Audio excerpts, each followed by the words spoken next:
అయితే మనకి మాయ గురించి చెప్తున్నప్పుడు ఇప్పుడు చాలామంది ఏమంటారు, మనకి ఎమోషన్స్ వల్లే మాయలో పడి కొట్టుకుంటున్నామంటారు. కామ క్రోధ లోభ మదమాశ్చర్యాల వల్లే మనం మాయలో పడిపోతున్నామంటారు. అది వాటిని జయించి జీవించడం ఎలా?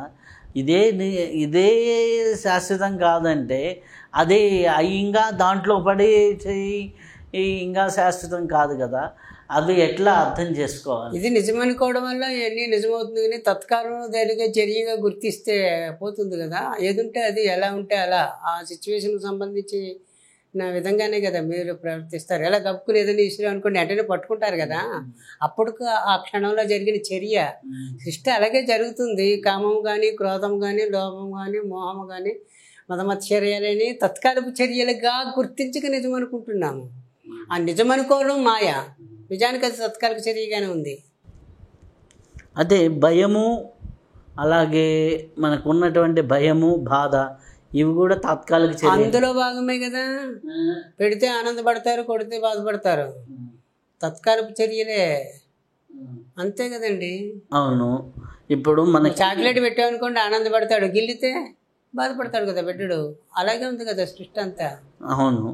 ఇప్పుడు మామూలుగా మీరు విన్నారో లేదో, కాశ్మీర్లో ఇంత ఉదంతం జరిగింది మొన్న. దానికి అది మాయగా వదిలేయాలా, ఆధ్యాత్మికతగా ఆలోచించాలా, భౌతికతగా అది తీసుకొని వదిలేమని చెప్పడం? చర్యకు ప్రతిచర్య అనేది ఎంత తాత్కాలిక చర్య జరగడం అనేది ఎంత సహజ లక్షణంగా ఉందో, తత్సంబంధమైనటువంటి ప్రతిక్రియ జరగడం కూడా అంతే ఇదిగా ఉంది, జరుగుతుంది. అది మీరు వదిలేయాలన్నా వదిలేయడం కుదరదు. మీరు ఇసిరితే పట్టుకుంటారు కదండి, బాలు వదిలేస్తారేంటి, మొక్క మీద తగులుతుంది, అలా జరుగుతుంది.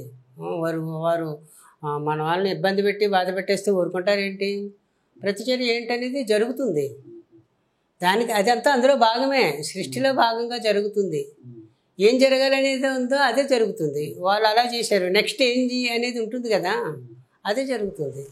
ఇప్పుడు మహాభారతం చూసినప్పుడు, మహాభారతంలో ఇప్పుడు కౌరవులు ఓడిపోయారు, ఇదంతా మహాభారత యుద్ధం ఇదంతా జరిగింది. ఇప్పుడు శ్రీకృష్ణుల వారు అక్కడ ఉండి పాండవుల పక్షాన ఉండి కౌరవుల్ని అంతా ఓడగొట్టడం జరిగింది. అంతటి భగవంతుడికి ఇది మాయ అని తెలుసు కదా, ఇదంతా యుద్ధం చేయడం అవసరమా? ఇది ఎవడి కర్మానుసారం వారు పోతాడు అనుకొని సైలెంట్గా ఉండొచ్చు కదా. ఎందుకు కర్మ అనేది దాంట్లోకి వచ్చి ఆ భగవంతుడే వచ్చి అర్జునుడి చేత కర్మ చేయించి ఈ కర్మకి నువ్వు అతీతుడు అని చెప్పి ఎలా సాధ్యము? ఇదంతా ఎందుకు? కర్మ ప్రకారం వదిలేయచ్చు కదా, కర్మచక్రం ప్రకారం చేయొచ్చు కదా. ఈ కర్మలోకి భగవంతుడు ఎందుకు వచ్చాడు? వాడిదే కదా సృష్టి, తనలో భాగంగా ఉంది కదా. తనలో భాగానికి ఏదైనా ప్రతిచర్య జరిగితే నేను మందు మాకు వేసుకోకుండా ఎందుకుంటుందంటే ఉంటారండి. మన శరీరానికి ఏదైనా ఇబ్బంది జరిగితే దానికి మందు వేసుకుంటాం కదా. మరీ పాడైపోతుంది అనుకుంటే కాళ్ళు తీసి పాడేస్తున్నారు కదా. షుగర్ వచ్చి మొత్తం పోతుందంటే మోకాళ్ళకి తీసేస్తున్నారు కదా. దాని అర్థం ఏంటి? ఉన్నది రక్షించుకోవడం కోసం. కాబట్టి అందులో భాగంగా జరుగుతుంది. అది కూడా తనే ప్రపంచంగా ఉంది కదా. తాను తన ప్రపంచం అభిన్నము, తానే తన కదలికకి ప్రపంచం అని పేరు కదా. భగవంతుడి యొక్క కదలికగా ప్రపంచం. తన కదలికల్లో సరిగా లేదు, దాన్ని సరి చేసుకోవడంలో భాగం యుద్ధం వచ్చింది. సరి చేసుకోవడం కూడా తనలో భాగమే కదా. మీకు ఒంట్లో బాగోలేదు అనుకోండి, మందు వేసుకుంటారు కదా. మరి పుండు ఏదన్నా ఉందనుకోండి, దాన్ని మానుకోవడానికి కట్టుకడతారు, మందు వేస్తారు. అక్కడ ఏమైనా బ్యాక్టీరియా ఉంటే దాన్ని మొత్తం సర్వనాశనం చేయడానికి దానికి సంబంధించిన మెడిసిన్ వేస్తున్నారు కదా. ఇది కూడా అట్లాగే వేసుకున్నారు. అక్కడ ఉన్నటువంటి దోషాన్ని నివారణ చేయడానికి చేసినటువంటి శస్త్రచికిత్స మాత్రమే యుద్ధము, అంటే సంరక్షించుకోవడం అనమాట. అందులో భాగమే, అదంతా విడిగా లేదు. తాను తన ప్రపంచం అభిన్నము కదా. మీరు మీ శరీరం ఎట్లాగా భిన్నమో భగవంతుడి ప్రపంచం ఒకటే. కాబట్టి ధర్మ సంస్థాపనార్థ సంభవామి యుగే అంటారు కదా. కాబట్టి అధర్మము అనేటువంటి దాన్ని ప్రక్షాళన చేయడం కోసం చేసే చర్యకి యుద్ధం అని పేరు పెట్టుకున్నాము. అలా చెయ్యాలి, జరగవలసి ఉంది, జరుగుతుంది. అది జరిగిన తర్వాత తెలుస్తుంది ఆ విషయం ఏంటి అనేది. మనకి ముందు తెలియదు కదా, జరుగుతున్నప్పుడు తెలియదు ఆ విషయము. మొత్తం జరిగిపోయిన తర్వాత ఎలా జరిగిందని తెలుస్తుంది మనకి. అయితే భగవంతుడు సరి లేనప్పుడు సరి చేసుకోవడానికి చేస్తాడు అన్నాడు. అంటే భగవంతుడు సరి లేకుండా నడుస్తున్నాడా? సత్యంగానే నడవచ్చు కదా, ఈ ప్రపంచం ఎప్పుడూ సత్యంగానే ఉండొచ్చు కదా. అది మన వైపు నుంచి సరిలేదు అనేటువంటి తన ఉపాధిగా వచ్చినటువంటి చర్యకు పెట్టుకున్న పేరే కానీ తన వైపు నుంచి అసలు సృష్టి ఉండి లేనిదిగా ఉంది, తత్కాలిక చర్యగా ఉంది కదా. కాబట్టి ఆ గొడవ భగవంతుని వైపు నుంచి లేదు, మన వైపు నుంచి పెట్టుకున్న మాటలే ఇవన్నీ. మనం చెప్పుకుంటున్నాం అట్లాగుందని. అంత ఆనందంగా అంత హ్యాపీగా ఉండొచ్చు కదా. అది రెండు కలిపి సమమే తనకైతే. మన సినిమా చూసినప్పుడు అంతా కలిపే కదా చూస్తారు, సుఖ దుఃఖాల యొక్క సమ్మేళనం కలిపి. కేవలం ఒక హీరోని పెట్టి ఉన్న వాళ్ళని ఎవరిని లేకుండా పెడితే సినిమా ఎవరు చూస్తారండి? దానికి ప్రతిచర్య ఉంటే కదా సినిమాకి రుచి. కాబట్టి అందులో భాగంగానే ఉంది కదా, అట్లాగేమీ లేదు. అది గురువుగారు చాలా సందర్భాల్లో చెప్తుంటారు, ఒకే కూర రోజు వండుకు తింటారేటి, బోరు కొడుతుంది కదా. ఆ రుచి ఎప్పుడు వస్తుందంటే మార్చి వండుకుంటున్నారు. అట్లాగా సుఖము దుఃఖము కలిస్తే సుఖం యొక్క విలువ దుఃఖం ఉన్నప్పుడు తెలుస్తుంది. దుఃఖమే లేకపోతే సుఖం ఉందనే విషయం కూడా మీకు తెలియదు, జ్ఞప్తిగా రాదు. ఇంకో మాటలో చెప్పాలంటే సుఖం ఉందని మీకు ఎప్పుడు తెలిసిందండి? పక్కన దుఃఖం ఉంది కాబట్టి. అందు గురించి అది తన వైపు నుంచి అయితే తనకి అన్యముగా లేదు. అది మనం అనుకునే బాధ కూడా కాదు. సుఖంలో మరొక భాగానికి బాధ అని పేరు పెట్టుకున్నాం మనకి. ఆ దుఃఖమే లేకపోతే సుఖానుభవం లేనే లేదు, అదేంటో కూడా తెలియదు మనకి ఏం చెప్పాలంటే.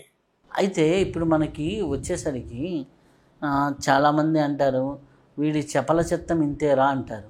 అలా చపలం అంటే ఏంటి, వాడి చిత్తం అంటే ఏంటి, వాడి బుద్ధి అంటే ఏంటి? చిత్తం అంటేనే చెప్పడం అని అర్థం. మనస్సు అంటే ఏంటి, ఈ మనసు తాలూకు మాయ ఏంటి?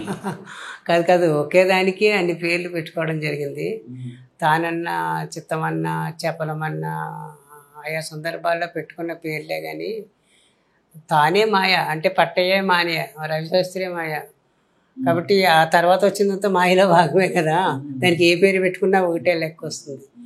తానే మనస్సు, ఆ తర్వాత వచ్చిన వ్యవహారం అంతా తన కదలికల్లో భాగమే కదా. రవిశాస్త్రికి మనసు కాదు, రవిశాస్త్రే మనస్సు. ఇంకప్పుడు అందులో కదలికలకి రకరకాల పేర్లు పెట్టుకున్నాం. నిర్ణయాత్మకంగా అని శక్తిగా అమ్మ బుద్ధి అని పేరు పెట్టుకున్నాం. ఆలోచనాత్మకంగా ఉంటే మనస్సు అన్నాము. అట్లా వేరు వేరు కాదు, ఆయా సందర్భాల్లో చెప్పబడిన పేర్లు మాత్రమే. మనస్సు అని, బుద్ధి అని, అహంకారం అని. ఇది మాత్రమే నేను అంటే అహంకారం అయిందండి. ఇది కూడా నేనే అంటే అని ఉన్నారనుకో, అది జ్ఞానమే కదా. ఇది మాత్రమే నేను అనుకుంటే అహంకారం అయింది, ఇది కూడా నేనే ఉంటే జ్ఞానమే ఉంది. మరి అక్కడ ఇది కూడా ఇది కూడా నేనే. కాబట్టి ఆయా సందర్భాల్లో పెట్టుకున్న పేర్లు మాత్రమే మీరు అడిగినవి. అయితే మొత్తం మాయ అయినప్పుడు మనిషికి ఈ పెళ్ళి ఎందుకు, ఈ సంసారం ఎందుకు, అది కూడా అందులో భాగమే కదా. పిల్లల కంటం ఎందుకు, నేను ఎందుకు ఈ వీడియోలు తీయాలి, మీరెందుకు చెప్పాలి, ఇదంతా మాయ అయినప్పుడు ఇదంతా ఎందుకు జరగాలి, ఈ నాటకం ఎందుకు, ఈ కర్మ ఎందుకు ఉంది, జరుగుతుందని చెప్పుకోవచ్చు. అలా జరగవలసి ఉంది, ఇలా జరగవలసి ఉంది. స్క్రిప్ట్ అలా ఉందన్నమాట అండి. ఆ స్క్రిప్ట్లో భాగంగానే అడగడము, చెప్పడము, జరగడము అనేది జరిగింది. స్క్రిప్ట్లో లేకపోతే ఒక్క శ్వాస కూడా ఎక్స్ట్రా పీల్చడం కుదరదండి. ఇప్పుడు శ్వాస ఆగిపోయింది అనుకోండి, స్క్రిప్ట్ ఆగిపోతుంది కదా.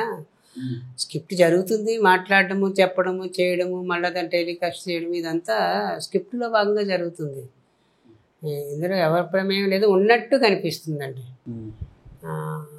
అంతర్గాడు మమ్మల్ని ఆడిస్తున్నట్లుగా నేనే వీళ్ళని భ్రమింపజేస్తున్నాను నా మాయ చేత అని కదా చెప్తారు భగవద్గీతలో. భ్రామయం సర్వభూతాన్ని యంత్రాలుడా అని మాయయ. తన మాయ చేత యంత్రాన్ని ఎట్లాగైతే బొమ్మల్ని ఆడిస్తాడో అట్లాగా ఆడిస్తున్నాను అని తానే చెప్పుకున్నారు స్వయంగా. ఇందులో మీకేంటి అభ్యంతరము? అంటే నీ ప్రమేయం లేకుండా జరుగుతుందనే కదా వారు చెప్పిన మాట.